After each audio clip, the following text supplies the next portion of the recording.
I have to admit, I have a somewhat strange and unhealthy relationship with storms. When the warning sirens go off, the tornado sirens, woo, when they go off, alerting everybody that there's a tornado in the area, I don't usually head for the safe place in my house. What do? I walk out to the front yard and I look up to see if I can see a funnel cloud. I know it's not smart. It's just been my pattern. And yes, I am one of those guys. I guess I missed my calling to be a storm chaser. And Sonia's glad that I missed my calling to be a storm chaser. I can't help but wonder, though, if my perspective on storms would change and how it would change if I actually experienced a tornado up close and personal. I have a feeling that my fascination with storms would change. Now, I've experienced a lot of storms, don't get me wrong. Anybody who grows up in the South experiences a lot of storms. But I've never seen a tornado up close. And I hope I don't, but I'm still out there looking up in the sky. If a tornado hit my neighborhood and struck my house, if it took the roof off my house and it scattered all my worldly possessions down the street, I'd probably stop going out into the front yard, wouldn't I? I'd probably stop doing that. When the storm sirens went off, I'd probably find a safe place. Maybe I should learn a lesson from that. Maybe I should learn the easy way instead of the hard way. That's kind of how it works, though. Experience has a way of shaping your perspective. A lot of times we know what we should do, but we don't, and we wait for the storm to come. Once you've been through a storm, you develop a healthy respect for the storm. That's true of physical storms, but it's also true of all the other kinds of storms that we go through. In Matthew chapter 8, the disciples found themselves in a storm on the Sea of Galilee. And this storm would definitely be one of those experiences that would change the way they saw storms forever. Do you remember the story? I'm going to tell it from the book of Matthew, and it's found in chapter 8. It says, "Then he," meaning Jesus, "got into the boat, and his disciples followed him. Without warning, a furious storm came up on the lake, so that the waves swept over the boat." Now, before we even really get into this story, there's something important that I need to point out about this story. And here it is. The disciples followed Jesus into the boat. They followed him into the boat. If you read back in verse 18, what it says is, when Jesus saw the crowd around him, he gave orders to cross to the other side of the lake. So the disciples got into the boat because it was Jesus' idea to cross the water. It was Jesus' idea to be in that boat on that sea at that time. And this may be the most important thing I tell you about this story today. So I want you to listen to it very closely. Storms come even when you're following Jesus. Storms come even when you're following Jesus. If you're in a storm and you're wondering where you went wrong, I want to encourage you today. The storm you're experiencing doesn't necessarily mean that you've missed God or that you've done anything wrong at all. If you choose not to follow God's commands, sure, it'll lead to heartache and failure. You'll have a storm when you choose not to follow God's commands. Some storms are our own making, for sure. But many times storms come, and even though you're following Jesus and you're trying to please him, you still experience hard times. You still experience storms. Now, some of you have been taught wrong about this. You've been taught bad theology about storms. You've been told that if bad things are happening in your life, you've done something wrong.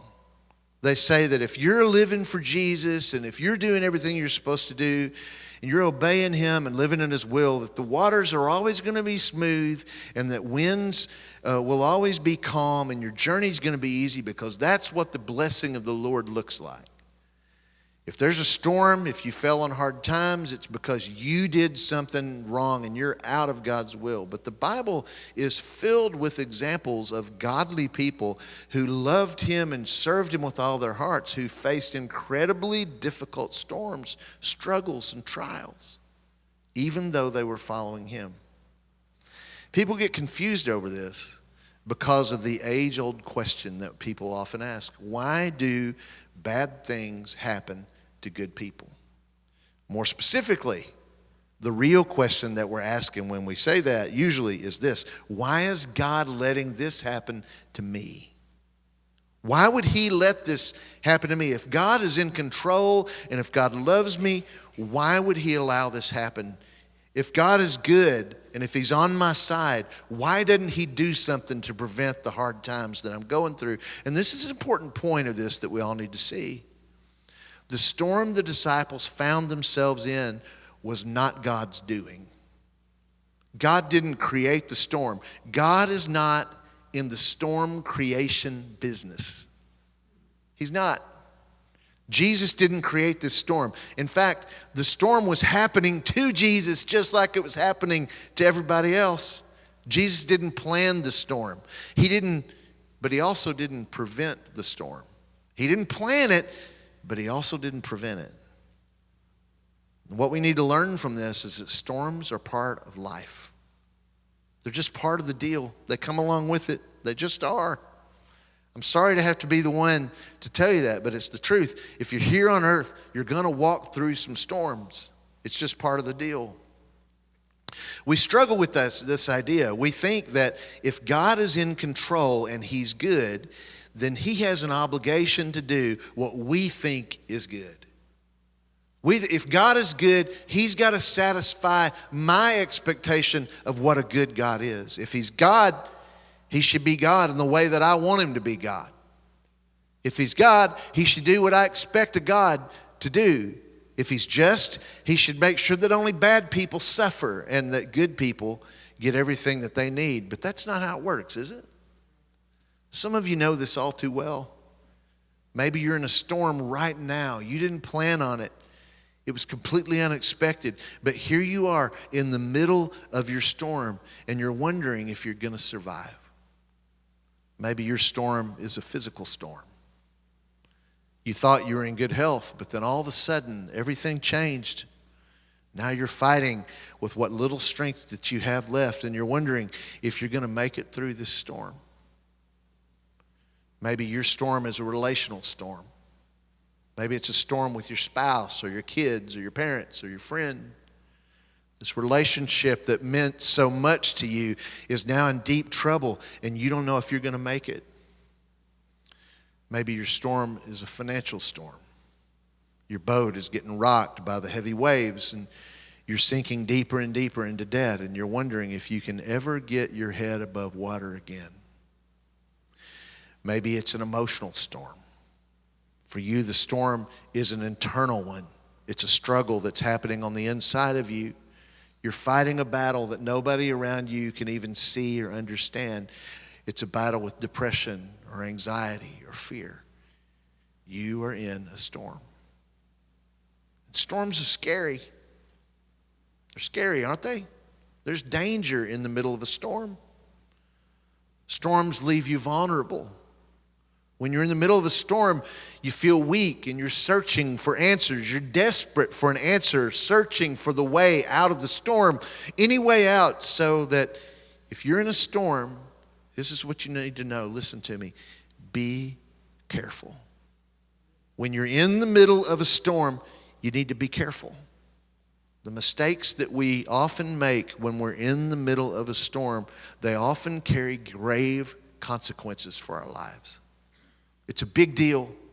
The things that we do when we're in the middle of a storm often last a lot longer than what we want them to.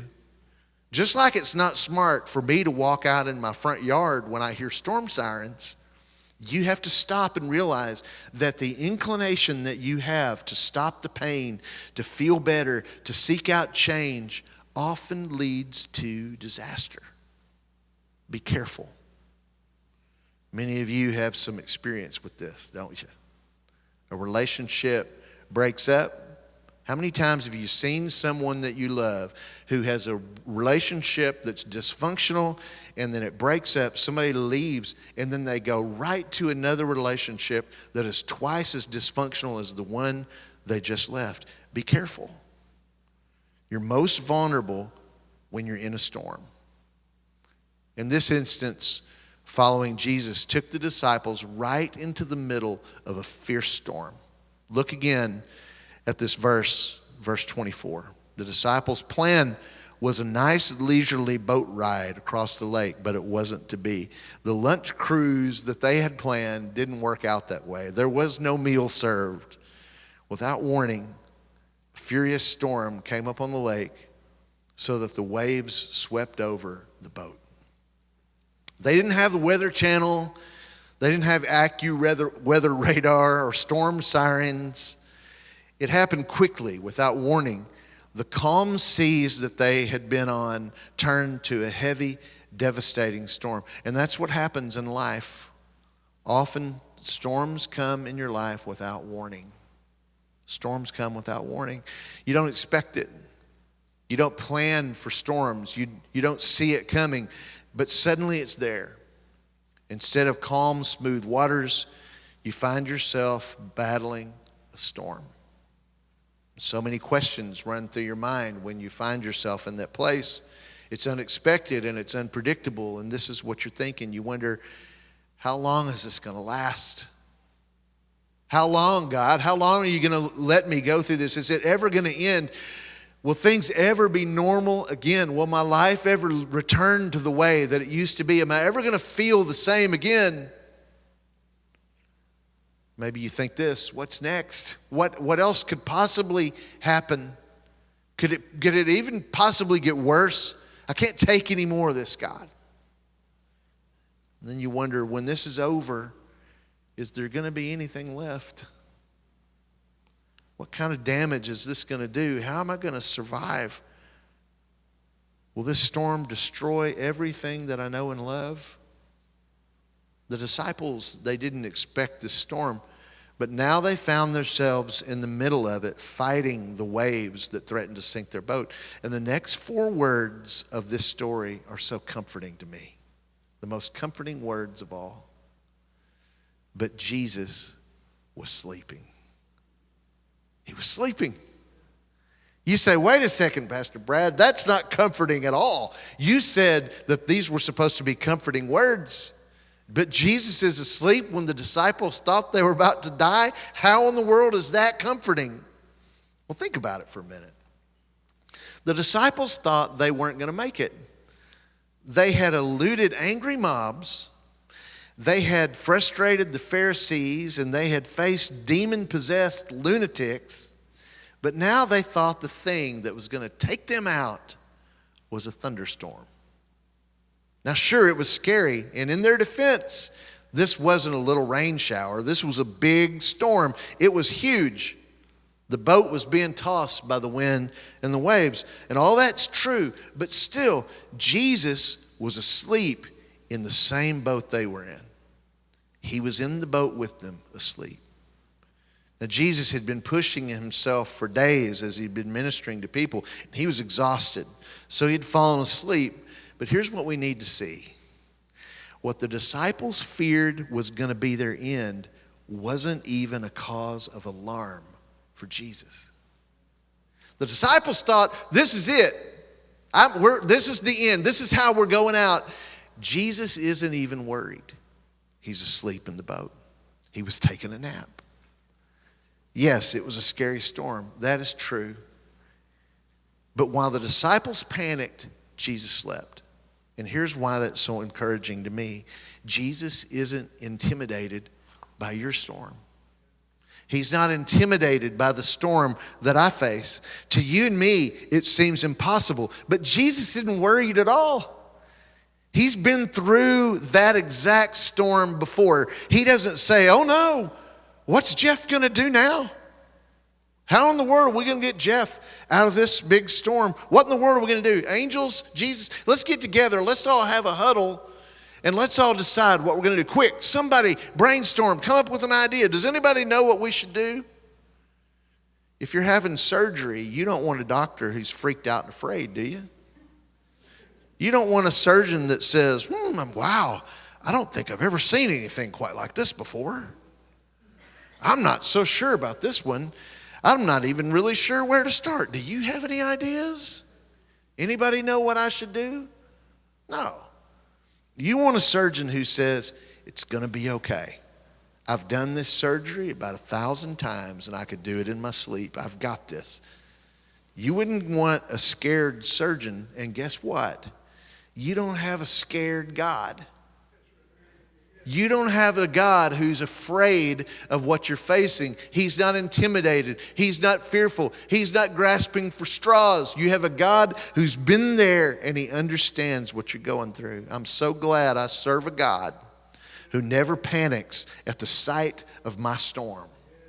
He never panics. He's not the least bit afraid or intimidated by my situation because he has the power, all the power that is needed to completely handle my storm. Verse 25, the disciples went and they woke him saying, Lord, save us, we're going to drown. Save us, we're going to drown. Now the next part of this that I'm going to say is not in the Bible, but I'm pretty sure that it must be true. After all, several of these men that were in the boat were expert fishermen. These guys had been out on the water many, many times during storms. They had spent all their lives out in boats. And they had learned from their fathers about fishing. And their fathers had also spent all of their lives out in boats. So they'd been through lots of storms out on the water. And they knew what to do in a storm. They had seen clouds roll in many times. They had felt the wind pick up while they were out on the water many, many times. And they had navigated choppy waters before. So I'm sure that when the clouds began to gather and the wind started to pick up, they started doing what they had always done before. They did what you do in the middle of a storm. I'm sure that they tried everything they knew about navigating storms before they woke Jesus up. They bailed water out of the boat. They set the rudder directly into the waves. They rowed with all their might. But nothing that they tried, nothing that they knew about navigating storms was working. Why? Because they weren't in control. The storm was. And that's one of the most difficult things about storms when you're in them. You feel out of control. You feel powerless. You feel powerless to do anything but react to what's happening next. You feel like that all you can do is respond to the crisis that's at hand. You try to handle the situation through your knowledge and your experience. After all, you've been through some stuff. You ought to be able to handle this. You look for people in your life who know what to do. You look for people to give you advice. You look for books that can tell you how to navigate it. You think you can get this under control. You say things like, well, we'll just have to put this on our credit cards for now. We'll just pay it back later. You say things like, I'll just have to work every available hour that I can. We'll spend more time with the kids later. Or we'll get back into church when the crisis is over. You say things like, I know that I'm supposed to tithe, but there's just no way. God's just going to have to understand there's not enough money to give right now. You say, I'm just going to do whatever I can to get me by. Whatever drug I need, however much I need to drink right now, God's just going to have to understand because this is helping me cope with the situation. This is what I need. So you go and you trust in every other voice and every other thing that you can find to help you in the middle of your storm. And you think, this is just what I have to do until the storm's over. You do everything you can to manage your storm, and you fail. The storm wins. The damage is done. It was only after their efforts failed that the disciples finally decided that they needed to go and wake up Jesus. I wonder how long did they wait? How big did the waves get? How much time went by? Did they draw straws and decide who was going to go and wake Jesus up? Did they argue about it? Did somebody say, hey, Andrew, you go wake him up? And Andrew says, no way, I'm not waking him up. Not me. Somebody said, come on, James, you go do it. He said, no way. I wanted you to turn the boat around in the first place, and you didn't do it. You go wake him up. Finally, somebody says, okay, I got a great idea. Rock, paper, scissors. When they finally woke Jesus up, I wonder what they expected. Jesus was a carpenter, not a fisherman. He didn't know anything about boats. I'm sure that's probably one of the reasons they waited so long to wake him up. They thought, oh, what does he know about this? I'm sure that was most likely a big part of their perspective problem all along. Their perspective was completely distorted. They put their confidence in their ability, their understanding of how to navigate storms. They didn't realize that the same Jesus who healed the sick just might be able to help them out in this situation too. And if you'll stop and examine your life, you'll probably make the same mistake sometimes. This is a financial problem. I just need to figure this out. After all, this is my strong suit. I'm good with money. This is a discipline problem. I just needed to get it together. I got this because I've got the discipline that I need. This is a parenting problem. I just need to look for the right book or the right advice. Surely I can handle this. After all, I'm a good parent. This is a marriage issue.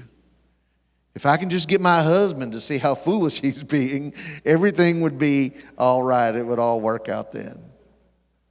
So you lean on your own strength, your own ability, your own earning potential, your own intellect, your own compassion. And all the while, Jesus is right there asleep in your boat. He's right there. And the good news is they eventually made the right decision, didn't they? They shifted their attention from the wind and the waves to Jesus. They recognized we can't handle this by ourselves. There's nothing we can do, so let's go get Jesus. I kind of wonder if Jesus would have calmed the storm at the beginning. At the very beginning, if they had woken him up and they'd said, hey, Jesus, I don't know if this situation is going to get out of hand, but what if they woke him up when the wind first began to pick up? What would he have done then? Don't wait until you're going under to ask for help from Jesus. Call on the Lord at the first sign of trouble. Lord, I'm not sure what that cloud is out there on the horizon that's coming up. It may just be a few raindrops, or it could be a hurricane. But I want you with me through it all. I know that if you're here in the boat with me, I've got nothing to fear. When storms come, never forget, Jesus is in the boat with you. Jesus is in your boat. He's with you. Yes, you're in a storm, but you don't have to face that storm alone. Jesus said, in this world you will have trouble, but be of good cheer. Take heart. I have overcome the world. The one who created this world and everything in it, the one who overcame death, is with you right now. You don't have to fear the storm because Jesus is close by. Now, some of you, you need to hear this. If Jesus is not in your boat, if you choose to go it alone, you absolutely should be afraid. You should be in panic mode. I wouldn't be a faithful pastor if I didn't tell you that. If you don't have Jesus in your boat and you're trying to navigate life alone, you should be afraid. I don't know how people face the storms of life without Jesus. See, some people by their own decisions choose to pilot their own life. I know what God says, but I'm doing things my way. And you've steered your way right into the middle of a storm. Now you find yourself in a place where you can't handle it. And Jesus isn't in your boat. You've crashed your relationships and your finances and your hopes and your dreams by stubbornly doing things your own way. You're living in fear and worry and regret for the things that you've done. And you wonder this. You wonder, God, is it too late for me? After all, I'm the one that got myself in this situation. Have I gone too far for even Jesus to help me? Well, I want you to listen to this next part. This is very important. The disciples finally went and they woke Jesus up. And man, what a rude awakening this must have been. Jesus is asleep in the boat. They're like, Lord, save us. We're going to drown. And what we expect Jesus to say is, well, why did you guys wait so long? Why did you let the storm get this bad? You dummies? You should have woken me up earlier. What in the world were you thinking? But that's not what he said at all. Instead, he replied, you of little faith, why are you so afraid? Why are you so afraid? Well, it was pretty obvious why they were afraid, wasn't it? Anybody in this situation would have been afraid. They were going down. But this was not a rhetorical question Jesus was asking. He didn't just say, why are you so afraid? Don't you know this is a Bible story? Jesus wasn't asking this question so that I'd have material to preach today. He really wanted to know, guys, why are you so afraid? And I think that's a great question for me and you today. He's asking his disciples, guys, after all you've seen and after all you've heard in your time with me, after all the things you've been witness to, after the blind eyes that have been opened and the deaf ears that have been unstopped, after the dead people that you've seen raised, the people possessed by demons that you've seen set free, why would this cause such fear in your life when you're with me? You're in the boat with me. You've seen my miracles. You've heard my teaching. Do you still not believe? Do you think that I'm only able to do small things, or I'm only able to do things for other people? How many miracles does it take for you to believe in me? And so here's the question that I have for you today. Why are you so afraid? Why are you so afraid? Why is your situation different? Why is it so hard for you to turn your situation over to Jesus? Here's what we all need to see. Fear is the opposite of faith. And faith is the most important part of your relationship with God. He's not looking for perfection from you. He's looking for faith. He's not looking for talent and maturity. He's not looking for you to have it all together. He's looking for faith. You don't have to have all the answers. You just have to believe. You don't have to keep it all together. You just need to trust in Him when you're falling apart. The disciples trusted Jesus. They had faith in Him. But when the storm came, their faith vanished. And Jesus was saying, come on, guys. Do you really believe that I'm going to let you drown? Do you really believe that my big plan was to bring you out here in the middle of this lake so you could die in a storm? Where is your faith? Matthew 8:26, then he got up and he rebuked the winds and the waves, and it was completely calm. Jesus stood up in the boat. He looked at the wind and the waves, and he didn't pray a long prayer. He didn't say, now watch this. He didn't say anything fancy or something that sounded like what something God should say. Mark told this story in the gospel too, and in his telling of the story, he tells us the words that Jesus said. Then he arose and rebuked the wind, and he said to the sea, peace, be still. And the wind ceased, and there was great calm. Just 3 words. Peace, be still. Those 3 words revealed the truth that up until then had escaped everybody in that boat that day. Jesus was in control of their storm. It was true then, and it's true now. Jesus is in control. Jesus is in control of the most desperate places in your life. When you think that everything's falling apart, Jesus is in control. When the world around us seems to be going down the tubes and everything seems like chaos, Jesus is still in control. You can trust Him. Peace, be still. With just those 3 words, Jesus can calm your storm. I want to take you back to something that I said at the very beginning of this message. God is not in the storm creation business. God doesn't create the storms in your life. But you know what He does? He calms them. He calms the storms in your life. Why? Because that's who He is. Just 3 words. Peace be still. Jesus can calm your storm. Jesus is not intimidated. He's not afraid. He's with you in the boat. And He can speak peace to the middle of your situation. Whatever you're going through, Jesus is with you.